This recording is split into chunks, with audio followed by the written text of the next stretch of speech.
اعوذ باللہ من الشیطان الرجیم بسم اللہ الرحمن الرحیم سنریہم آیاتنا فی انفسہم وفی الآفاق۔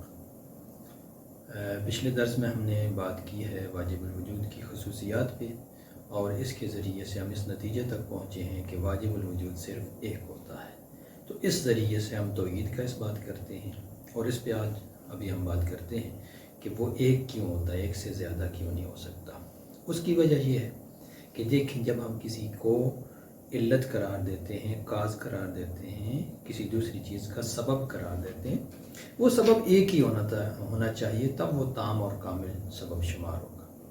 اگر کسی چیز کے دو سبب ہوں تو اس کا مطلب یہ ہے کہ ایک اکیلا اس کو ایجاد کرنے کے لیے کافی نہیں ہے۔ مثلا میرے سامنے ایک ٹیبل پڑا ہے، اس ٹیبل کو ٹیبل بننے تک کے مراحل طے کرنے کے لیے کئی چیزوں کی ضرورت پڑی۔ ایک اس کو ضرورت پڑی ہے کس کی؟ میٹیریل کی، یعنی لکڑی تھی تو اس کو میز بنایا گیا۔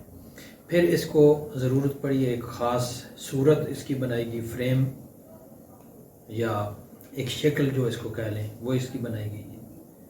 ایک اس کا مقصد تھا کہ اس مقصد کے لیے اس کو بنایا گیا ہے کہ اس کے اوپر چیزیں رکھی جا سکیں۔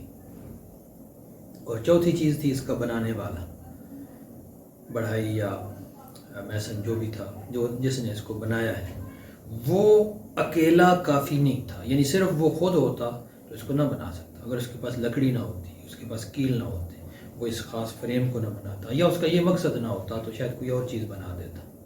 فریم نہ ہوتی ہے اس کے پاس تو پھر بھی وہ کوئی اور چیز بنا دیتا۔ میٹیریل نہ ہوتا تو پھر شاید وہ سرے سے اس چیز کو بنا ہی نہ سکتا۔ تو اس کا مطلب یہ ہے کہ یہ ساری چیزیں تھیں تو تب جا کر یہ چیز بنی ہے۔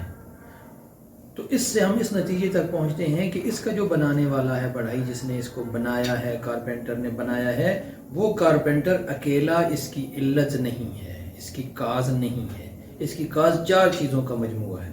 تو جب کاز چار چیزوں کا مجموعہ ہو تو اس کا مطلب یہ ہوتا ہے کہ وہ ایک اس کی علت ہے ہی نہیں، یعنی سب ایک دوسرے کے محتاج ہیں، اور جو ایک دوسرے کے محتاج ہوں وہ پھر ممکن الوجود ہو جاتے ہیں، وہ پھر واجب الوجود نہیں ہو سکتے۔ لہٰذا جب ہم کسی چیز کو واجب الوجود قرار دیتے ہیں تو ضروری ہے کہ وہ ایک ہی ہو۔ اگر وہ دو ہو، فرض کریں جی آپ کہیں دو خدا ہیں جنہوں نے کائنات کو ایجاد کیا ہے، تو وہ دو خدا یقیناً ایک دوسرے کے محتاج ہوں گے، یعنی اکیلا وہ ایجاد نہیں کر سکتا تھا، اس لیے اس نے دوسرا اپنے ساتھی کی اسے ضرورت پڑی۔ اس کا مطلب تو یہی نکلتا ہے۔ تو اگر دوسرے ساتھی کی ضرورت ہے تو اس کا مطلب یہ ہے کہ وہ پھر ممکن الوجود ہے، واجب الوجود نہیں ہے۔